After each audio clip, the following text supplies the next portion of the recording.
მოგესალმებით ძვირფასო მეგობრებო. ეთერშია თეთრი კარავი. მე ვარ მსახიობი ეკა ჩხეიძე და დღესაც იმ ქალებზე ვისაუბრებთ, რთული გზა რომ გამოიარეს და წარმატებას მიაღწიეს.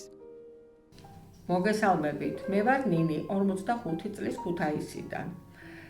და უკვე კაი ხანია, რაც თეთრი კარავის აქტიური მსმენელი გავხდი. დღეს კი იმიტომ გიკავშირდებით, რომ მინდა ჩემი ამბავიც მოგიყვეთ. ბავშვობიდან სულ მოგზაურობაზე ვოცნებობდი. პატარაობიდან ძალიან მიყვარდა წიგნების კითხვა. ის რომ წიგნში მოყოლილი ამბავი იმ ქვეყანაში მამოგზაურებდა, სადაც ის ამბავი ხდებოდა, აღარ მაკმაყოფილებდა და რეალობაშიც მინდოდა იმ ქვეყნებში მოხვედრა და იმ ქალაქებსა თუ ქუჩებში ხედიანი. ჩემი ოჯახის დიდი დამსახურებაა, რომ პატარაობიდან მშობლიურის გარდა ინგლისური და გერმანული ენა ისე შევისწავლე, რომ სკოლის ასაკიდან წიგნებს ორიგინალში ვკითხულობდი. სტუდენტობიდან მოყოლებული კიდევ მუშაობდი და სულ მქონდა ჩემი შემოსავალი. უკვე თავად შემეძლო პატარ-პატარა ოცნებების ასრულება და რამდენიმე ქვეყანაშიც ვიმოგზაურე, მაგრამ უფრო მეტის გაკეთება მინდოდა. თავიდან ჩემს ორ მეგობართან ერთად დავიწყე ტურისტული ჯგუფების შედგენა და 10-15 კაციანი ჯგუფები სხვადასხვა ქვეყნებში სამოგზაუროდ მიყვავდა. ყველანაირ საბუთო მანიას ჩვენს თავზე ვიღებდით და ტურით ძალიან საინტერესოდ ჰქონდა დაგეგმილი. ჩვენი კლიენტები ისეთი კმაყოფილები იყვნენ, რომ ამან უფრო მეტი ძალა შეგვმატა და გადავწყვიტეთ, რომ ახლა უცხოელები ჩამოგვიყვანა საქართველოში და ჩვენი უნიკალური ქვეყანა გვეჩვენებინა. რა თქმა უნდა, ასე მარტივი არ იყო ეს ყველაფერი და გზაზეც ბევრი დაბრკოლება დაგვდა.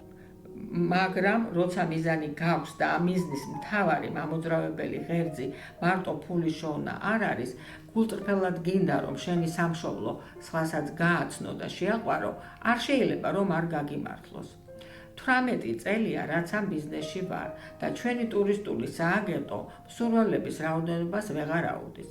ჩემი მთავარი სათქმელი კი ის იქნება, რომ თუ ხარისხზე იქნებით ორიენტირებული და მარტო დღევანდელი მოგებით არ იცხოვრებთ და მაღალი იდეალებიც გექნებათ, არ შეიძლება რომ ამგვარმა საქმემ არ გაამართლოს. ეს მინდოდა მომეყოლა თქვენთვის, წარმატებებს გისურვებთ ყველას. დიდი მადლობა. აი გვირეკავენ. გისმენთ? მოგესალმებით. მე მქვია ანა, საერთოდ არ მქონდა გეგმაში, რომ თეთკარავში ჩართულიყავი. მაგრამ მეც გამიჩნდა სურვილი ჩემი გამოცდილება გავოზიარო იმ ადამიანებს, ვინც ახლა იწყებს ბიზნესს, ან უკვე დაწყებული აქვს და წარმატებით არ მისდის საქმე. ბავშვობიდან ძალიან მიყვარდა კერვა და მიუხედავად იმისა, რომ პროფესიით ქიმიკოსი ვარ, როცა ფინანსურად ძალიან გამეჭირდა, სამსახურს თავი დავანებე და კერვა დავიწყე. შეკვეთები ბევრი მქონდა, მაგრამ ძალიან მღლიდა ეს საქმე და უფრო მეტად კი ის ურთიერთობები ცალკეულ კლიენტებთან რომ მიწევდა. რაღაც უნდა შემეცვალა და სწორედ მაგ დროს აღმოჩნდი ტრეინინგზე, რომელიც იმ მთავარ კანონებზე იყო, რომელიც ყველამ უნდა გაითვალისწინოს ბიზნესში. სათითაოდ გვეკითხებოდა, ვის რა გვაინტერესებდა, რა გვიქმნიდა დისკომფორტს და რის წამოწყებას გეგმავდით. მე ჩემზე მოუყევი მაშინვე მირჩია, რომ კერვისთვის თავი არ დამენებებინა, მაგრამ ინდივიდუალური უნდა შემეწყვიტა და სერიული პროდუქცია მეწარმოებინა. რადგან მანამდე მხოლოდ კადრებს ვკერავდი, მიფიქრე, რომ იგივეს გავაგრძელებდი, ოღონდ სერიულად შევკერავდი რამდენიმე მოდელს ყველაზე მოთხოვნად ზომებში. არაო, მითხრა, ჯერ ბაზარი უნდა გამოიკვლიო, რისი დეფიციტიც არის, თქვენთან ის ნიშა უნდა დაიკავო.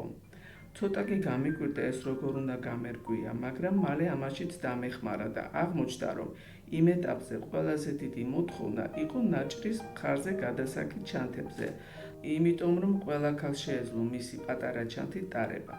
მთავარი მოთხოვნა კი იყო, რომ ყოფილიყო ტევადი თან გამძლე. ასე გადავედი კაბებიდან ნაჭრის ჩანთებზე. შემდეგ კი ისიც გავარკვიე, რა ფერზე იყო უფრო დიდი მოთხოვნა. მოკლედ იმის თქმა მინდოდა, რომ მარტო ის არ ყოფილა საკმარისი, რომ თქვენ საქმეს კეთილსინდისიერად დასრულებდეთ. აუცილებლად უნდა შეისწავლოთ ბაზარი და თქვენი ნიშა იპოვოთ, რომ თქვენც კმაყოფილი დარჩეთ და მომხმარებელიც. ახლა მე უკვე ჩემი არც თუ პატარა სამკერვალო სახლი მაქვს და ამჯერად ბავშვების სპორტულ ტანსაცმელზე ვმუშაობ.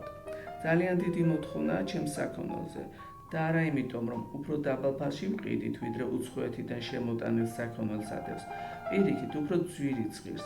ჩვენი უპირატესობა ის არის, რომ მხოლოდ ბუნებრივ მასალას ვიყენებ და ეს რაოდენ მნიშვნელოვანია, ყველამ კარგად იცით. გემშვიდობებით და აბა წარმატებულ დღეს გისურვებთ. ძვირფასო მეგობრებო, ჩვენი საეთერო დრო ამოიწურა და მე ისევ ერთი კვირით გემშვიდობებით. მომავალ შეხვედრამდე.